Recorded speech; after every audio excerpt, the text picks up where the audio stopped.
Maka orang itu kalau muslim, sholatnya baik secara syarat rukun dan secara penegakan dalam nilai-nilai kehidupan.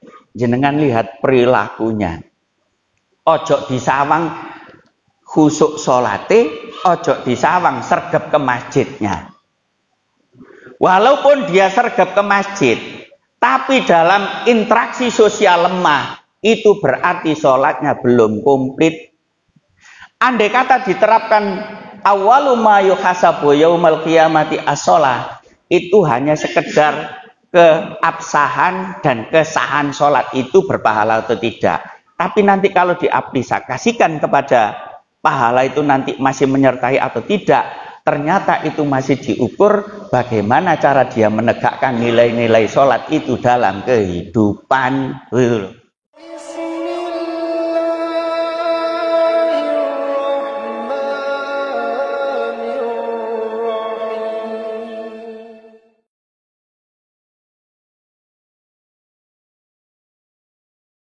Bismillahirrahmanirrahim. Alhamdulillahi ala fadlihi wa ala ihsani. Wa asyhadu an la ilaha illallah wahdahu la syarikalah. Yastawi indahu ma fi sirril abdi wa i'lani. Wa asyhadu anna Muhammadan abduhu wa rasuluhu. Arsalahu Allahu litablighil haqqi wa tibyani. Wa sallallahu alaihi wa ala alihi wa ashabihi wa sallama tasliman katsira. Fa ba'du. Yang saya hormati Ketua Ranting Muhammadiyah Waki, Ketua Takmir Masjid Al-Hikmah, semua pimpinan amal usaha Muhammadiyah yang ada di Waki, dan tidak lupa Pak Yai Sam'un, beliau adalah guru saya juga. Pas beliau datang wisin aku penceramah ya, tapi ya sudah kadung dijadwal, mau apa lagi. Bapak Ibu jamaah yang juga saya muliakan, alhamdulillah kita bisa bertemu di tempat yang penuh barokah ini insya Allah. Saya tadi lihat foto saya itu sampai di jalan itu sudah saya lihat Pak Samun, khawatir dipasang untuk jalan sangat caleg. Jadi hari-hari ini kalau saya diminta panitia itu mesti minta foto, itu wedi oleh dipasang di pinggir jalan. Bapak Ibu yang dirahmati Allah, pertama patut kita bersyukur kepada Allah SWT. Nikmat yang terbesar yang diberikan kepada kita dan harus kita syukuri adalah nikmat kalau kita menjadi seorang muslim. Sudah tahu alasannya kenapa menjadi seorang muslim dan wajib mensyukuri dan harus mensyukuri. Karena itu menjadi nikmat terbesar. Jawabannya adalah kita mendapatkan nikmat dengan memeluk agama Islam itu tidak susah payah. Lahir procot sudah muslim. Jenengan bayangkan Nabi Ibrahim alaihissalam. Nabi Ibrahim itu ketika diangkat menjadi nabi, kepingin bapaknya memeluk agama yang dibawa Ibrahim. Itu tidak berhasil. Nabi Nuh alaihissalam ketika dijadikan nabi, walaupun umur beliau panjang 950 tahun, itu kepingin anaknya loh menjadi muslim, nggak berhasil. Nabi Muhammad Shallallahu Alaihi Wasallam punya paman yang melindungi beliau dari ancaman orang kafir Quraisy. Kepingin kalau pamannya itu memeluk Islam, itu tidak disetujui oleh Allah. Itu kelasnya Nabi. Kita kelas begini saja sudah dijadikan oleh Allah sebagai orang muslim, itu kenikmatan yang besar. Itu tidak disyukuri kan kebacut. Gitu. Kedua, Kenikmatan yang besar adalah karena kita itu disayang oleh Allah. Indikatornya, kalau kita disayang oleh Allah itu mudah merespon melakukan kebaikan. Oleh karena itu, kalau di dalam hati kita itu ada rasa ingin melakukan kebaikan, jangan direm. Los. Jangan direm.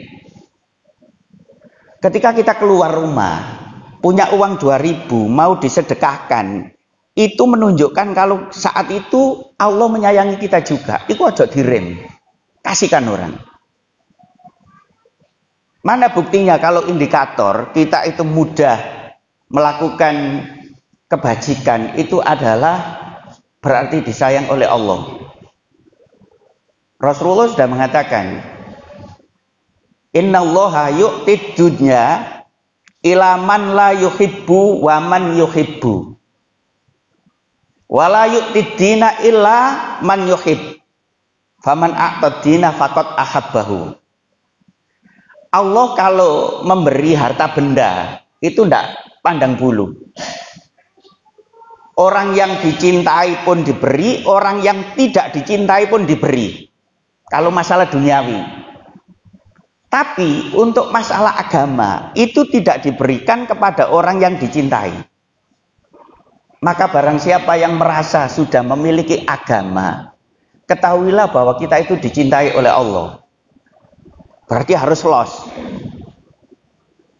Lah nggak imbang kali kita itu di dunia dian semi wong iku nandakno dicintai ngono nguber-nguber, ya toh. Kowe iku men seneng aku, rek seneng aku, dikejar. Lu sudah dikasih oleh Allah dalam hati ingin melakukan kebaikan. Itu berarti dicintai Allah, kok gak nguber. Kok ngerim gitu loh. Nah sehingga kemudian tolok ukurnya kalau kita dicintai Allah itu jangan dilihat hanya sekedar kesuksesan duniawi. Masalah kesuksesan duniawi itu Allah rumusnya tidak karena cinta. Tapi kalau ada orang secara duniawi sukses, secara kebaikan sukses, orang yang luar biasa dicintai Allah.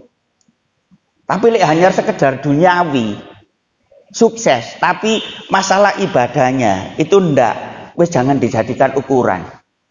Terus nanti dibuat menjustis diri, misalnya gini, wah aku kira wis tahajud sampai mentolos iki, dahi, lu ngono kok cek melarat.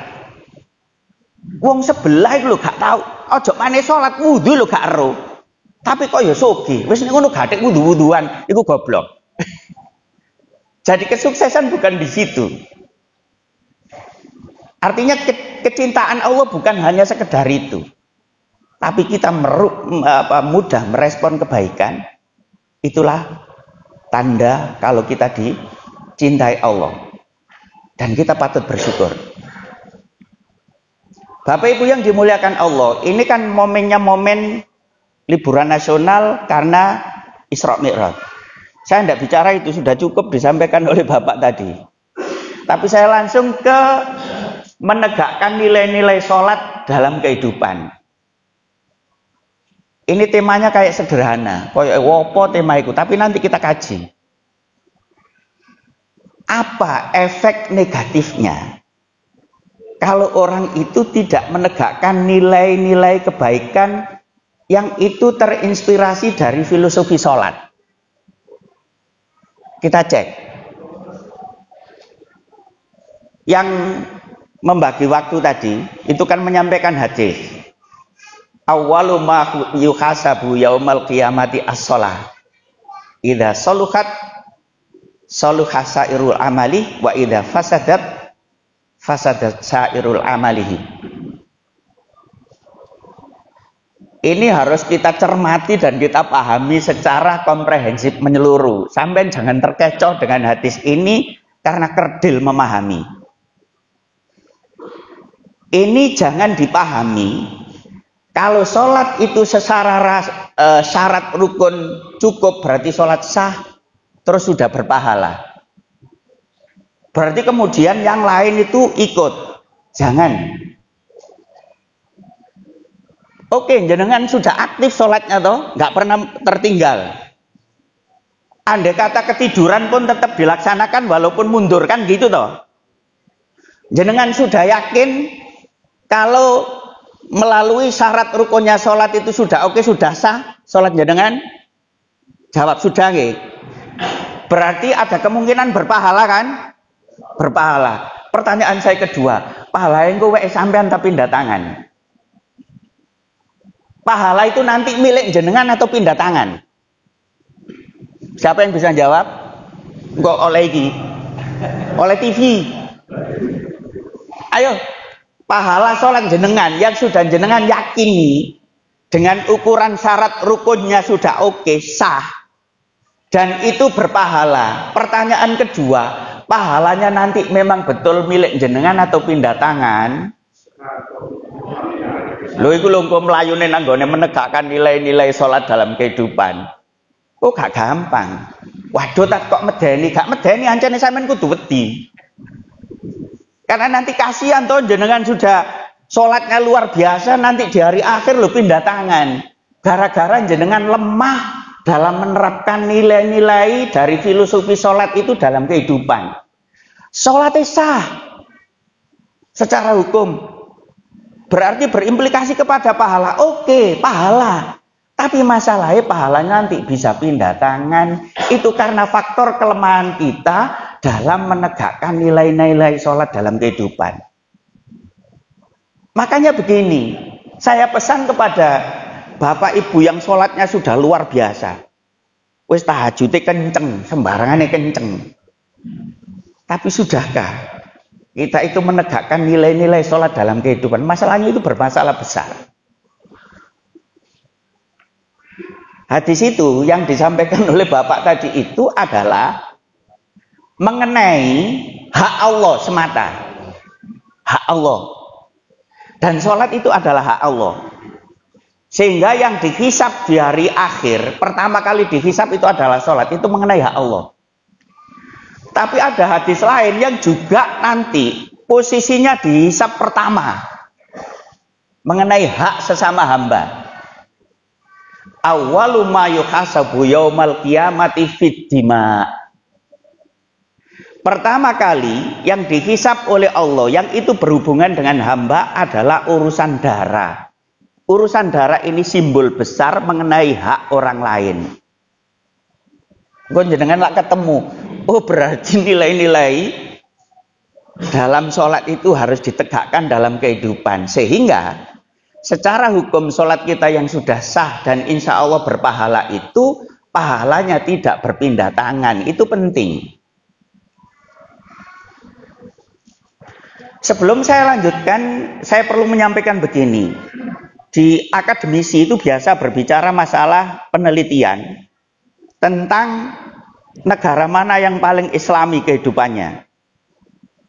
Indikatornya bukan ideologi, tapi penegakan nilai-nilai keislaman dalam kehidupan. Ideologi nanti kan dilihat KTP-nya, siapa yang penduduknya mayoritas muslim berarti ranking tinggi kan begitu. Tapi bukan di situ domainnya. Domainnya adalah dilihat dari implementasi nilai-nilai kehidupan, nilai-nilai Islam dalam kehidupan. Atau penegakan nilai-nilai Islam dalam kehidupan. Lho ngono ku hasil tertinggi ku malah Irlandia. Nggih Pak Yai Samun nggih. Irlandia. Penelitinya adalah namanya Hussein Askari. Dan itu di universitas terkemuka di Amerika. Irlandia. Padahal mayoritas bukan muslim. Apa yang diteliti? Ya dalam kehidupan sehari-hari itu, tampilan orangnya itu menampilkan atau menegakkan nilai-nilai keislaman atau tidak. Masalah kebersihan, lingkungan, masalah sopan santun dengan sesama, komunikasi dengan sesama, budaya mendolimi itu bagaimana, termasuk korupsi atau tidak. Itu yang diteliti. Indonesia rankingnya pinten Pak Yai Samun? 138 kalau nggak salah. Saudi itu 91 urutannya. Saudi loh ya. 91. Padahal Mekah di sana. Coba jangan bayangkan. Jangan kemudian gini, wah ini penelitian enggak fair ini. tersinggung. Jangan tersinggung, kita harus mengevaluasi diri. Itu kritikan buat kita. Dan kita sudah diajarkan dalam sholat itu, kalau kita dikritik dalam sholat itu nggak usah marah. Karena kita keliru kan. Lek sholat jamaah imam keliru terus dikritik lah gak tahu muring-muring imamnya. Ada tak imam dikritik terus marah. Oh niki cek nemen ya aku ki imam kok kon salahno lho, salah kok ya apa? Ya kan? Dan itu kritikan buat kita, sehingga kita perlu mengkaji. Kalau sholat kita sudah baik, itu kan hubungan kita dengan Allah. Tapi nanti yang bermasalah adalah hubungan kita dengan sesama anak Adam. Dan itu penegakan nilai-nilai sholat dalam kehidupan itu. Jenengan percaya kalau pahala sholat bisa pindah? Percaya atau tidak? Nah, sekarang tak yakinkan sekarang. Rasulullah itu pernah, dan ini hadis sudah populer, wis dipakai ceramah orang banyak ini. Tapi mergo pengajian yo dikewajibane wae wis. Kadang ono sing lali masalah. Lho iku lho naik Pak Yai Samun. Karena banyak yang lupa iku pengajian koyo wanyar padahal wis lawas yo niku. Rasulullah pernah di forum begini itu tanya kepada sahabat. Atadruna mal muflis? Itu pertanyaan Rasulullah. Kalian tahu siapa yang nanti disebut bangkrut itu? Namanya sahabat juga manusia. Jawabannya yo kayak kita. Orang bangkrut itu lek bisnis terus ajur mesti ngono. Orang bangkrut itu lek kalau dulu kaya terus sekarang miskin rumahnya dijual semua itu. Jawabannya gitu normal. Sehingga jawaban para sahabat pun persis dengan kita bayangannya. Al-muflisu fina man la dirhamalahu wala mata. Itu jawaban sahabat. Orang yang bangkrut di antara kita itu adalah orang yang uangnya sudah habis, yang disebut dirham itu. Mata kekayaannya juga sudah habis. Itu orang bangkrut Rasulullah. Ternyata jawabannya Rasulullah mengagetkan. Al-muflisu fina atau al-muflisu min ummati man ya'ti yaumal qiyamati bis sholati was-shaumi wal haji was-shadaqati tsumma ya'ti wa qad syatama hadza wa daraba hadza wa qadhafa hadza wa safaka dama hadza fayu'ta hadza min hasanatihi wa hadza min hasanatihi fa idza faniyat hasanatuhu ukhidat min khotoyahum faturiha ilaihi tsumma turiha ilan nar. Hadisnya sodok dawa. Kata Rasulullah, orang yang bangkrut itu adalah orang yang sudah melakukan peribadatan dan itu merupakan indikator hubungan dia dengan Allah, tapi tidak mau mengimplementasikan, tidak mau menegakkan nilai-nilai ibadahnya dalam kehidupan. Itu bangkrut. Buktinya mana? Kata Rasulullah, yaitu orang dari umat saya yang nanti di hari kiamat, di hari akhir itu membawa pahala sholat, membawa pahala puasa, membawa pahala haji, ya toh? Membawa pahala ibadah yang lain. Tapi dia juga membawa cacat, membawa aib. Apa? Dia pernah mendolimi orang ini. Dia pernah mencaci orang ini yang tidak salah. Dia pernah menuduh orang ini yang tidak ada bukti. Dia pernah membunuh ini. Maka apa yang terjadi? Kebaikan orang tadi yang pahala sholat, pahala puasa itu diambil dan diberikan kepada orang yang dizalimi itu. Jika kebaikan dia habis, itu kejelekan orang yang dizalimi, yang tidak merasakan penegakan nilai-nilai ibadahnya itu, dan itu merasa terzalimi, itu kejelekannya diambil oleh Allah, dipindah ke dia tadi. Maka apa yang terjadi? Karena habis kebaikannya malah mendapat beban dosa dari orang yang dizalimi, maka ujung-ujungnya faturihat ilan nar. Dia itu dijebloskan, dimasukkan ke dalam neraka. Bingung kan dia? Nah itu. Nah sehingga kemudian yang perlu kita cermati di sini adalah dari filosofi sholat itu perlu kita tegakkan dalam kehidupan. Nek masalah sah dan berpahala itu hanya dilihat dari syarat rukunnya, kalau sudah oke, sudah. Dan itu sudah diakui oleh Allah Subhanahu wa taala. Cuman di hari akhir itu, kalau masalah urusan hamba dengan Allah itu mudah, tapi yang dipersulit oleh Allah adalah urusan hamba dengan hamba. Itu Allah tidak punya hak.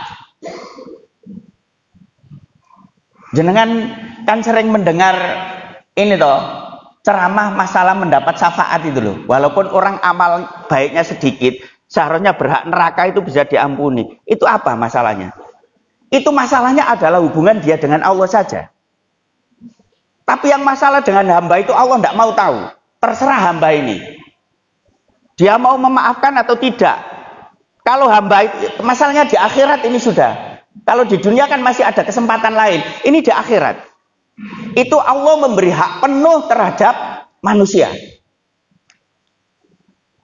Sehingga kemudian walaupun orang pahala sholatnya itu besar, tapi ketika dalam kehidupannya setelah sholat, dia tidak mau menegakkan nilai-nilai yang terkandung dalam sholat itu dalam kehidupannya, itu ya bangkrut itu tadi.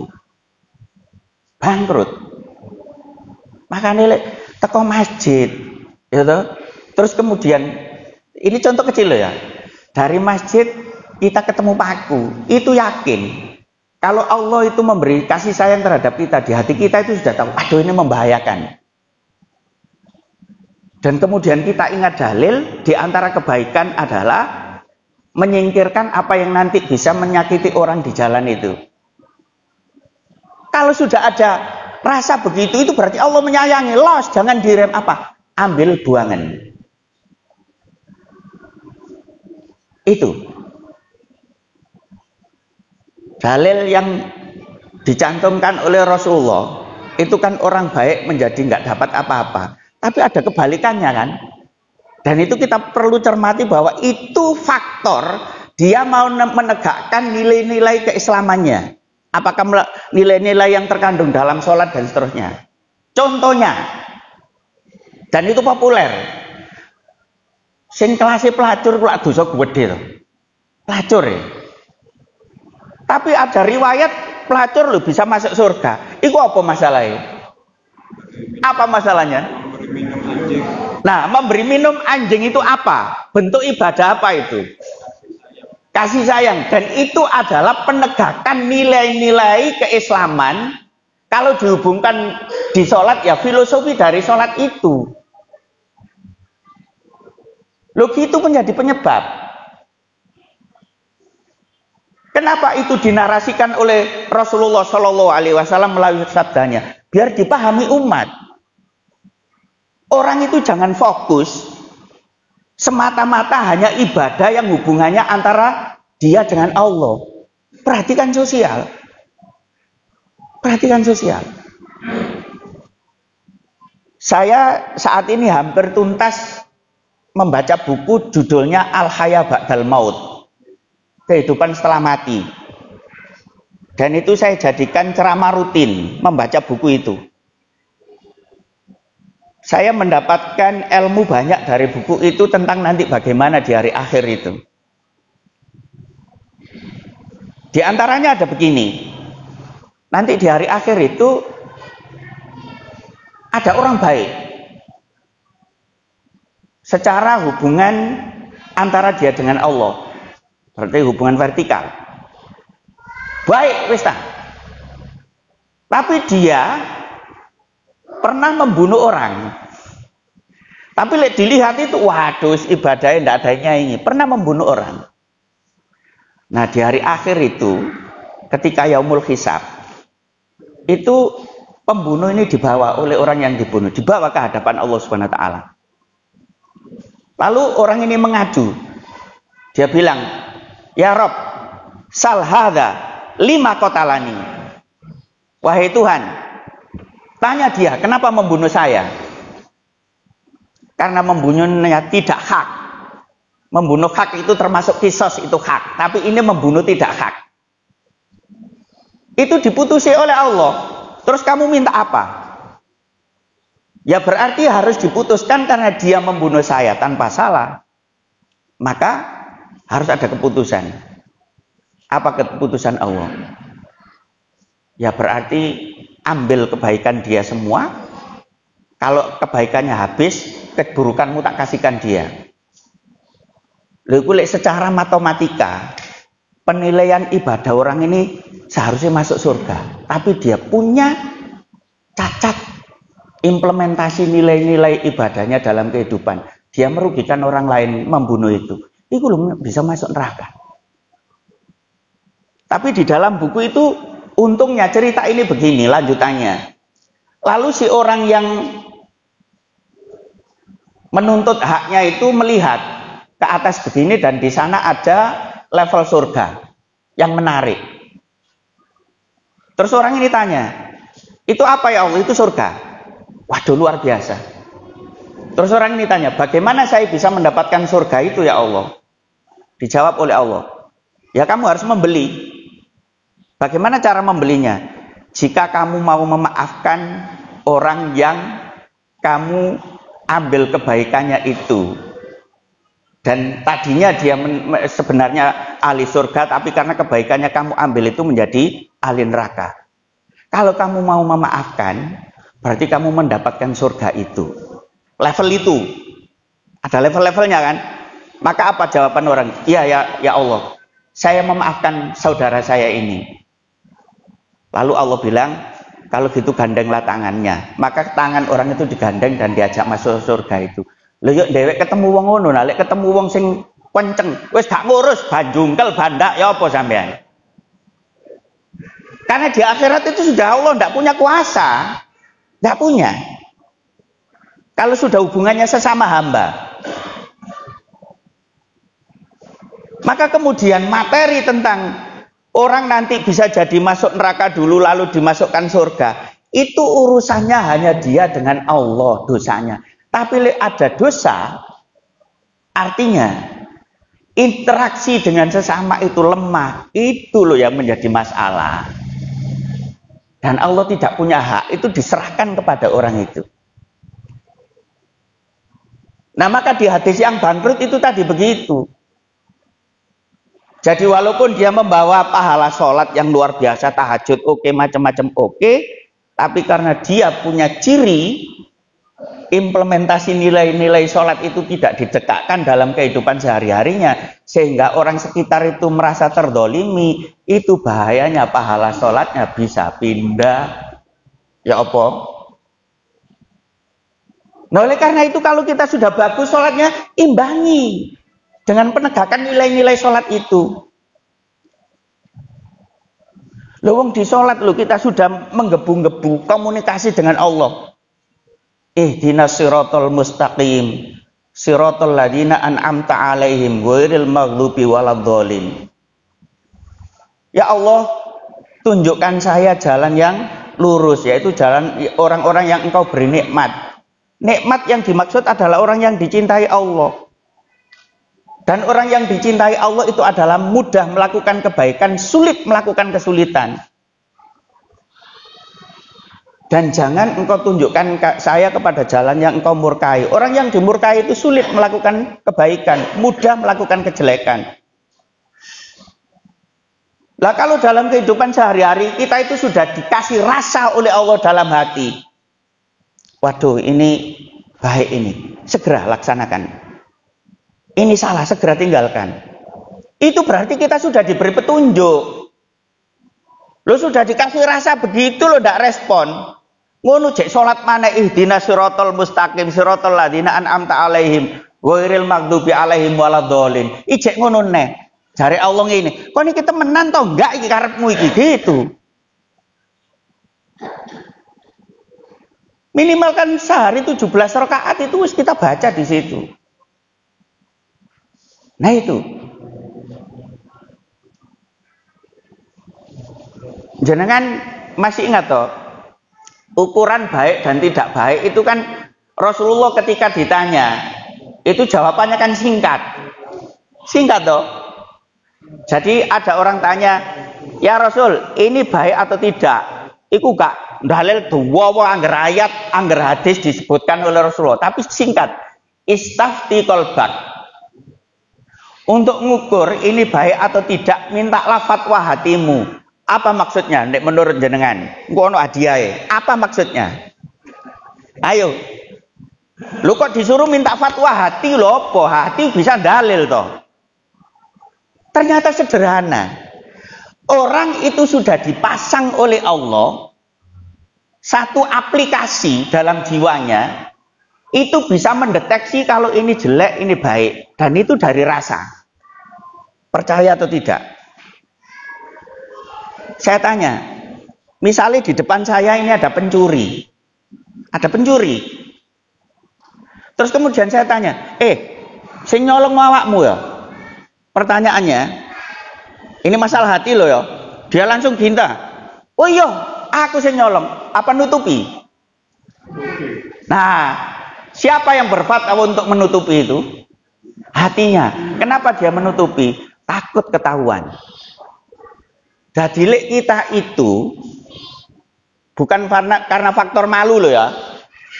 Bukan karena faktor malu. Kita kalau melakukan sesuatu, kemudian takut diketahui orang, dan itu bukan karena faktor malu, ketahuilah bahwa yang akan kita lakukan itu merupakan hal yang tidak baik. Itulah komus yang disampaikan oleh Rasulullah, istafti kolbak itu di situ. Bukan karena rasa malu. Le faktor rasa malu, walaupun perbuatan baik, ya ditutupi rek. Ya kan? Ya contoh misalnya, masa kita habis kumpul istri diceritakno iku lak mergo rasa malu tok to, walaupun itu baik, walaupun itu ibadah. Tapi non karena faktor malu, kalau hati kita sudah menolak, wis mesti itu jangan. Wis mesti ini tidak baik. Wong yang belum jelas hukumnya, yang disebut subuhat itu saja, itu hati kadang masih tanya kok. Iki mau wae sapa rek? Contoh, jenengan ke pasar pagi-pagi, terus pintu sampean tutup, pintu pagar. Habis itu ada berkat satu ini dicentelkan di pintu. Saya tanya ke jenengan ibu-ibu, sejak awal jenengan langsung, wah ini atau ragu, iki wae sapa rek? Lagi itu toh. Itu subuhat namanya. Dan hati itu sudah ada. Rasa begitu itu takut. Waduh. Sebelum halal haram sudah mikir iki apa enggak racun, macam-macam wis ta. Nah itu begitu. Nah sehingga dari sini Bapak Ibu, dari komus yang disampaikan Rasulullah SAW itu, kalau memang di dalam hati kita itu sudah ada rasa ini tidak baik, jangan dilakukan. Kalau ini baik, los. Itu berarti aplikasi yang ada di dalam jiwa kita itu bekerja. Wa nafsi wa masawwaha fa'alhamaha fujuraha wa taqwaha. Nah, ayat fa'alhamaha fujuraha wa taqwaha, itulah aplikasi yang diletakkan oleh Allah dalam jiwa manusia itu. Nah, sehingga di dalam sholat ihdinas siratal mustaqim dan seterusnya itu, agar aplikasi itu selalu diupdate oleh Allah. Dan kita mudah mendeteksi. Sehingga bentuk kalau itu sudah di-ACC oleh Allah dalam rangka kita berdoa, di dalam sholat di surat Fatihah itu, kalau sudah ada rasa ingin melakukan kebaikan, segera lakukan, segera tegakkan nilai-nilai yang ada dalam sholat itu. Maka orang itu kalau muslim, sholatnya baik secara syarat rukun dan secara penegakan dalam nilai-nilai kehidupan. Jenengan lihat perilakunya. Ojo disawang khusuk sholate, ojo disawang sergap ke masjidnya. Walaupun dia sergap ke masjid, tapi dalam interaksi sosial lemah, itu berarti sholatnya belum komplit. Andai kata diterapkan awwalu ma yuhasabu yaumal qiyamati as-shalah, itu hanya sekedar keabsahan dan kesahan sholat itu berpahala atau tidak. Tapi nanti kalau diaplikasikan kepada pahala itu nanti masih menyertai atau tidak, ternyata itu masih diukur bagaimana cara dia menegakkan nilai-nilai sholat itu dalam kehidupan. Begitu. Maka jangan ini kalau saya bilang itu jangan terkecoh dengan dalil yang tidak memahami komplit itu. Ini penting. Sehingga kemudian dalam kehidupan kita sehari-hari itu dengan tetangga harus baik, dengan lingkungan harus baik. Lingkungan itu ya termasuk dengan binatang, termasuk apapun, kotoran macam-macam. Dengan aturan perundang-undangan harus baik.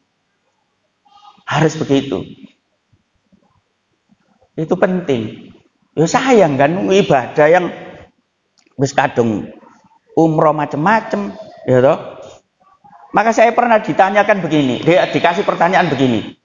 Mohon maaf ini memang pertanyaan muncul. Saya tidak nyinggung siapa-siapa. Mohon maaf. Dan ini sering muncul ini. Mungkin Pak Yai Sam pun pernah ditanya mungkin. Ustadz, misal dia bilang, berarti ya belum terjadi mungkin, hanya misal. Ada orang umroh berkali-kali Ustadz, iya. Terus, tapi uangnya itu hasil mendolimi orang. Umrohnya sah atau tidak Ustadz? Jawaban saya, umroh sah. Lu kok bisa sah Ustadz? Iya nek syarat rukune wis dilakukan sah. Tapi ada pertanyaan kedua, pahalae wae sapa? Lho itu loh. Pahalanya lo milik siapa? Tapi itu uang bukan uangnya, itu uang orang banyak. Berarti pahalanya nanti diambil oleh yang punya hak itu. Lah berarti kalau gitu apa Ustaz nilai umrohnya? Ya nilai rekreasi tok. Jawabanku gampang. Wono maneh sing nggergetno Pak Yai sampun.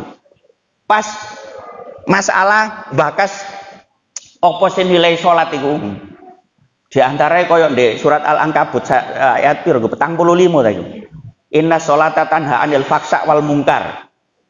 Bahwasanya sholat itu nilainya adalah bisa mencegah dari perbuatan yang keji dan mungkar. Wono sing koyok cerdas takoni. Ustaz, saya tanya, kalau saya sudah tidak melakukan perbuatan keji dan mungkar, berarti saya boleh meninggalkan sholat. Cerdas ta bocah iki ngono.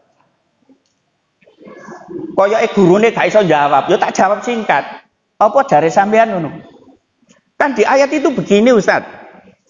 Salat itu nilai positifnya adalah bisa mencegah dari perbuatan keji dan mungkar. Saya ini sudah jadi orang baik Ustaz. Sudah enggak melakukan keji, enggak melakukan mungkar. Berarti saya boleh enggak melakukan salat. Jawaban jenengan apa? Berhadiah. Ayo. Apa jawabannya? Berhadiah nggih? Lho wis sampean hitung ta mau wek sapa iki? Lah durung sih. Ayo berhadiah. Apa jawabe? Jawabnya apa? Dia sudah tidak melakukan perbuatan keji dan tidak melakukan perbuatan mungkar. Berarti saya boleh meninggalkan sholat. Jawabnya apa? Loh, ndak boleh kan nrimo dek. Wong balik maneh nang ayat Kenapa ndak boleh wong sholat itu tanda anil faksa wal mungkar? Dan saya sudah tidak melakukan perbuatan keji dan mungkar. Kenapa ndak boleh? Masih gitu dia bulet. Wong cerdas dek. Jawabannya apa? Dua ibadah Ustaz. Tapi minamah sama berminana. Hanya berminana sama minamah, yaitu sholat itu tidak dijalankan. Harus dua-duanya. Saya kan dia begini. Saya ini sudah tidak melakukan perbuatan keji dan tidak melakukan perbuatan mungkar. Dan nilai positif sholat adalah inna sholata tanha anil faksa wal mungkar. Kalau saya sudah tidak melakukan perbuatan dan keji dan mungkar, berarti saya boleh tidak sholat. Tujuan saya sudah tercapai. Jawaban jenengan opo? Sing bener. Itu dalil umumnya, tapi khususnya kan sholat itu mencegah perbuatan keji dan mungkar. Dan dia bilang sudah tidak berbuat keji dan mungkar masalahnya.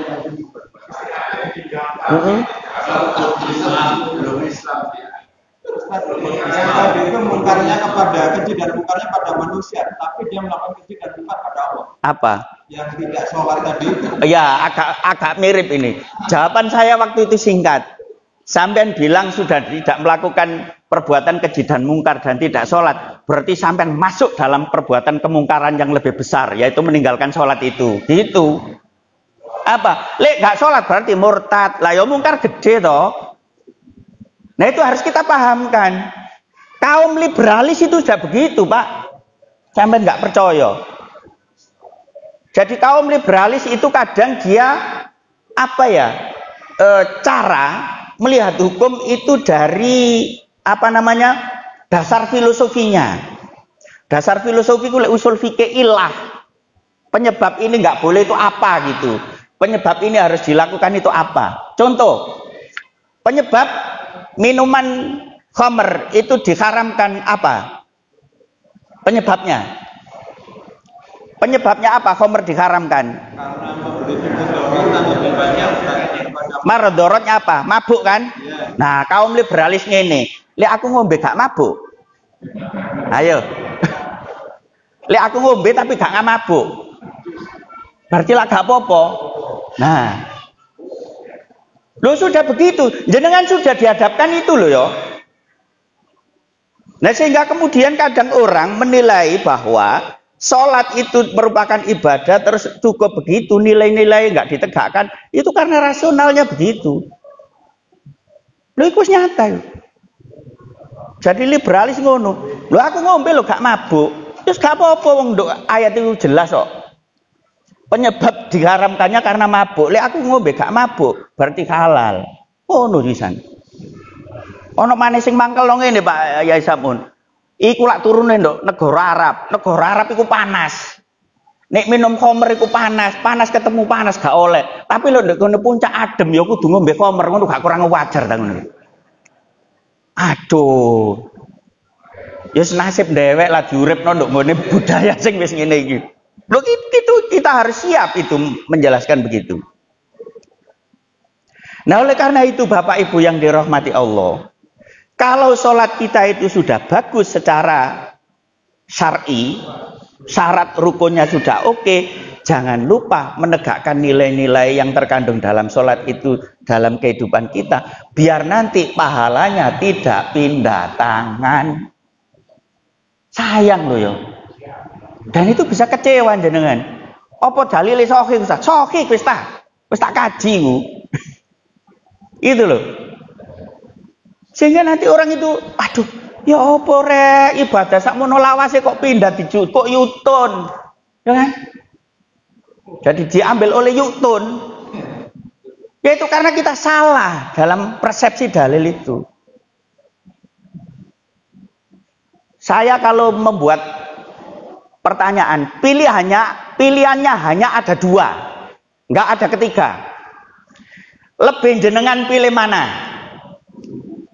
Hubungan dengan sesama manusia, sesama anak Adam itu bagus, tapi hubungan dengan Allah itu agak rendah. Dibalik, yang satu hubungan dengan Allah tinggi, tapi hubungan dengan sesama rendah. Yang mana yang jenengan pilih? hubungan dengan Allah. Wes sak karep sampean wong kungko mesti ujung-ujunge ya ana ceramah teko aku e.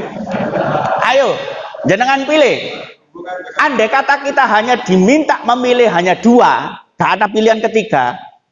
Hubungan dengan sesama manusia tinggi, tapi hubungan dengan Allah rendah. Kebalikannya, hubungan dengan Allah tinggi, hubungan dengan sesama rendah. Yang mana jenengan pilih? Koyok pilpres ae odo 01 ono 02. Lah. Ya enggak apa-apa. Iki lak terkooptasi barek pilpres ah. 01 02. Enggak apa-apa. Kalau saya pribadi, saya pilih yang nomor 1. Andai kata hanya disuruh memilih 2. Yaitu hubungan dengan sesama anak Adam tinggi, walaupun hubungan dengan Allah itu agak rendah. Daripada hubungan dengan Allah tinggi tapi hubungan sesama rendah. Saya pilih yang nomor 1. Apa alasannya? Ingat, kalau hak Allah itu sampai di akhirat Allah masih mengampuni asal itu tidak dosa syirik. Tapi hak manusia, Allah angkat tangan. Angkat tangan. Terserah orang ini, wong ini sudah haknya sekarang, eksekusi terakhir. Makanya sekarang itu kalau orang didolimi, terus kalah nduk dunya, apa jawaban terakhirnya? Ayo, apa jawaban terakhirnya? Iya, jadi wes ndak apa-apa, Mbak, aku nduk dunya kalah. Meneh eksekusi nduk akhirat, iku dalile.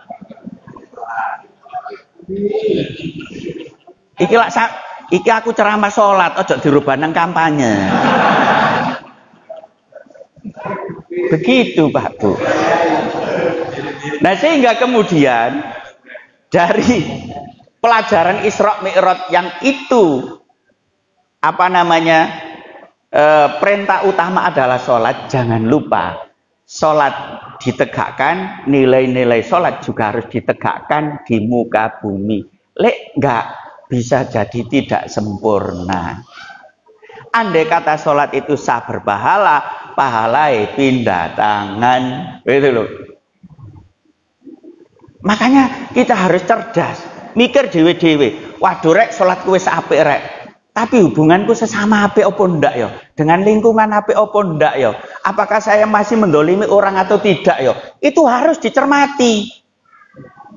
Lho untungnya lho Pak Yai sampun nggih. Nduk Indonesia iku ana budaya riyoyowan iku mbuh disepuro temen mbok enggak. Aku nek ngarani gak sepiro di sepuro ya Pak sampun. Iki aku sering ceramah tak kayak contoh. Hidup di Indonesia itu jangan dijadikan momentum Idul Fitri, memaafkan itu jadi ujung tombak terakhir berarti gak duwe dosa. Iku koyo budaya tok. Sampeyan kepengin bukti? Tak buktekno ya. Lek iku enggak temenan. Ana wong nyolong sepeda. Pas poso-poso, ada orang beli sepeda motor baru, dicuri sama tetangganya. Tapi yang punya enggak tahu. Dicuri. Habis itu pas Idul Fitri yang mencuri datang, silaturahim, salam-salaman. Yuk, salahku sampean sepuro. Oh iya nak, padha-padha ngono. Wis selesai. Iku mau tonggo kanan sing nyolong, tonggo kiri silaturahim. Nang sing dicolong sepeda iku mau. Jadi silaturahim kepada rumah yang sepedanya dicuri. Juga begitu. Mbak, maafkan saya. Iya sama-sama. Ditambahi. Mbak, sepeda motor kemarin sudah ketemu belum? Oh, kalau tahu yang nyuri tak injek-injek lho padahal mau wis njaluk sepuro. Ya apa sampean? Ya apa? Lah kan budaya berarti. Nah, itu jangan dijadikan alasan bahwa dosa kita selesai. Lek mau menyelesaikan dosa itu harus fair. Ketika minta maaf itu. Gitu. Makanya ini perlu saya ceramahkan iku. Lho Indonesia iku aja gawe rumus sakarepe dhewe. Nyolong diakeh-akehno. Mbok lewat nyolong piye, pokoke sing penting katahe besar nyolong lah. Teknis nyolong lah macem-macem. Ono nyolong gawe tanda tangan, ono nyolong gawe wis terserah ngono. Tapi komus besare nyolong. Terus mari ngono, gak apa-apa menere yo aku tak njaluk sepuro. Nah nek kasus ngono iku mau ya apa? Wong sampean ndak tondo, kita ndak bilang ya toh. Itu masalahnya. Padha barek sampean, Bu. Bojone digodho wong digowelek gak nemokno sapa sing nggodho. Sing nggodho lho riyo njaluk sepuro. Mbak, asal aku sampean sepuro. Iya, Mbak, wis ndewek kudu sabar wis ngono ngomongnya enak. Lho ditakoni kancae, Mbak, sing nggodho bojo sampean wingi ketemu. Oh, sampai kapan pun tak ide-ide. Lho mau wis njaluk sepuro lho ya. Ya kan mergo gak fair. Lah Indonesia itu sudah gitu Pak Sampun. Dianggap wis beres ngono. Sampai gak apa-apa aku istighfar. Tobat. Tobat itu ada syarat. Saya tanya, Fir'aun itu pernah bertobat atau tidak? Fir'aun. Ayo, Fir'aun bertobat atau tidak? Sampai ojo wedi iki gak ujian, masih salah loh tetap tak ceramahi. Fir'aun bertobat atau tidak? Bertobat terakhir. Sampean gak percaya nduk Quran ono iku bertobat.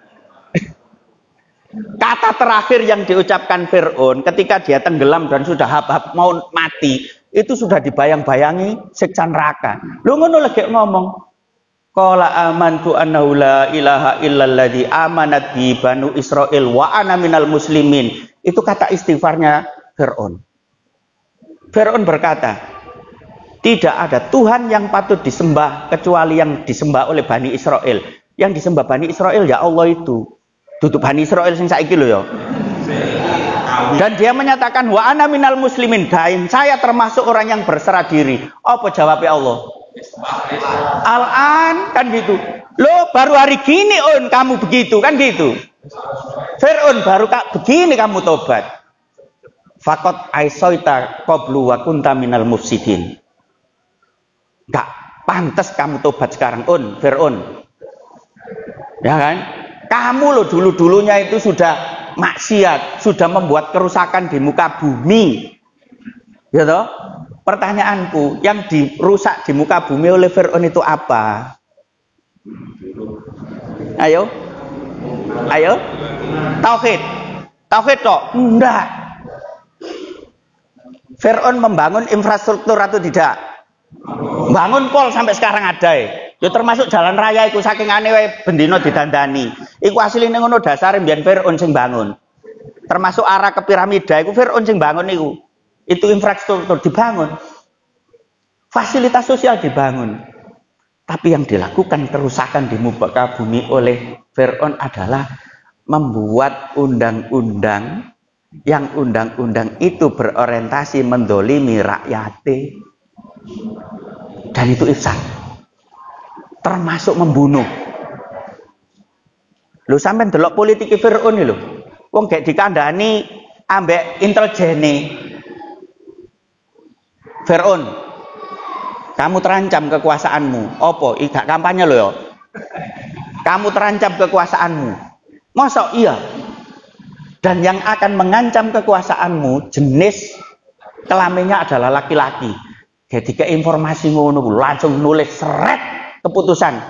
Siapapun yang melahirkan laki-laki mulai hari ini bunuh. Dibunuh. Coba intelijene sampai ngono. Lu ngono ya tumbang ya. Ya kan? Itu karena nilai-nilai kebaikan yang diturunkan oleh Allah tidak ditegakkan. Sampai ngono, sik tau aja amin sik durung donga. Nah itu harus kita pahami. Itu. Apa maksud saya? Jangan kemudian punya pikiran nggak apa-apa mengumpulkan dosa terakhir nanti saya istighfar. Kasus Fir'aun itu sama. Itu keputusannya sendiri loh Fir'aun itu. Istighfar Fir'aun terakhir. Lah ini kalau kita tidak pahamkan ke masyarakat, saya khawatir nanti ada orang wis dosa ngene dilakoni wis gak apa-apa ngene. Mari ngono njaluk konsultasi nang kiai. Gampang istighfar. Lah kasus Fir'aun apa gak diwaca istighfar Fir'aun? Wis kadung kegeden kendolimane. Lho. Itu penting Pak Ibu. Lho iku wis dicatet nduk Quran e. Nah itu. Lah itu faktor ujung-ujungnya karena nilai-nilai kebaikan. Kalau orang Islam yang ada dalam sholat itu tidak ditegakkan dalam kehidupan. Oleh karena itu kita sudah menjadi orang baik, indikatornya adalah mudah melakukan kebaikan. Di antaranya adalah sholat. Maka pesan kita terhadap saya pribadi kepada jenengan semua, sebisa mungkin harus kita implementasikan dan harus kita tegakkan nilai-nilai tersebut dalam kehidupan sehingga secara ibadah sah, secara pahala juga milik kita. Jangan hanya fokus secara ibadah sah tapi nanti pahala pindah tangan karena kerdil di dalam menegakkan nilai-nilai yang ada dalam sholat itu. Terima kasih sudah 1 jam. Jenengan nggak terasa tapi mulutku wis kerasa. Mudah-mudahan ada guna dan manfaatnya. Amin ya rabbal alamin. Langsung ditutup doa nggih. Oh nggih. Dari saya terima kasih, kurang lebihnya mohon dimaafkan dan Pak Yai Sampun nanti bisa membacakan doa. Terima kasih. Wassalamualaikum warahmatullahi wabarakatuh.